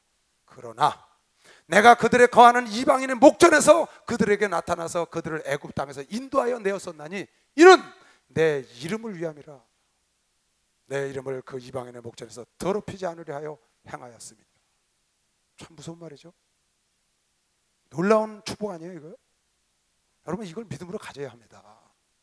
당신이 내 영혼을 소생시켰다고요. 여러분 하나님 믿으시면 두 손 들고 아멘 하세요. 예수 믿으시면 크게 아멘 하세요. 하나님이 그렇게 만들어줬다고 믿으시면 빨리 박수 주세요. 하나님이 만들어준 거. 하나님이 당신의 이름을 걸고 내 영혼을 소생시켰기 때문에 당신의 이름을 위하여 나를 죄인의 길에 놔두지 않고 의의 길로 인도하신다는 겁니다. 애굽에서 우상을 섬겨서 쓸어 버리시고 노를 쏟아붓고 싶었지만 원래 아브라함을 통해서 내 이름으로 너희가 이름 됐고 지금이 너희들이 내 이름을 부르니까 내 이름 때문에 너희를 인도했다는 거예요. 그리고 이들이 광야에 갔는데 광야에서 또 하나님을 배신해 거기서도 쓸어버리려고 그랬어. 그때도 내가 내 이름을 위하여 달리 행하였었나니 내가 그들을 인도하여 내는 것을 목도한 열국 앞에서 내 이름을 더럽히지 아니하려 하였습니다. 13절 보세요. 13절 20장 13절 잘 봐요. 그로 인하여 삶을 얻을 나의 율례를 준행치 아니하며 광야에서 얘기해죠. 출애굽해서 나의 규례를 멸시하였고 나의 안식일을 크게 더럽혔으므로 내가 이르기를 내가 내 분노를 광야에서 그들의 위에 쏟아 멸하려 하였으나 광야에서도 그러려고 그랬어요. 내가 내 이름을 위하여 달리 행하였었나니 인도했다는 거예요. 여러분 나를 신앙생활 중에서 아니면 여러분 내가 세상에서 하나님을 알지 못했을 때 우상 숭배할 때 쓸어버리려고 그랬으나 하나님이 창세전에 선택하고 하나님의 이름으로 여러분을 약속을 했기 때문에 구원을 했다는 거예요. 그러고 나서 여러분과 내가 신앙생활 할 때도 현치 않은 행동할 때도 쓸어버리려고 했으나 달리 생각하고 여러분과 나를 지금까지 인도하는 것은 당신의 이름의 명예 때문에 그렇다는 거예요. 내가 내 이름을 위하여 달리 행하였었느니 내가 그들을 인도하여 내는 것은 목 또한 열국 앞에서 믿지 않는 이방인들 앞에서 내 이름을 더럽히지 않게 하려고. 왜? 여러분과 내가 예수를 부르니까, 여러분과 내가 하나님 부르니까 믿지 않는 자들 앞에서 여러분 하나님의 이름을 더럽히지 않으려고 여러분 나를 축복하고 여러분을 인도하고 천국까지 선하심과 인자하심으로 지팡이와 막대기로 안위하고 인도한다고 믿으시면 박수령 하나 둘 셋 이겁니다. 그러니까 여러분 내가 당당하고 떳떳해야 돼요. 여러분이 죽는 것도 기이 보신다는 거예요. 하나님은요 당신의 이름에 먹칠하는 걸 아주 싫어하셔. 그래서 출애굽기 20장에 10계명에 보면 첫 계명이 나 외에 다른 신을 섬기고 우상을 숭배하지 말라. 둘째 계명이 내 이름을 망령되이 일컫지만, 4의 계명이지만 사실은 두 번째 계명입니다. 내 이름을 망령되이 일컫지 말라. 이름이 중요하거든. 그 예수의 이름 때문에 예수의 이름으로 기도하면 아버지께서 내 이름 때문에 응답한다는 겁니다. 지금까지는 너희가 구하지 않았어. 이제는 내 이름으로 구해라. 그리하면 아버지께서 내 이름으로 구한 것 때문에 아들의 이름의 명예 때문에 주는 것을 시험 박수령 하나 둘 셋. 요한복음 17장에 나오는 거예요. 이름이 그렇게 소중하다. 이름. 여호와는 나의 목자시니 내게 부족함이 없으리로다. 왜?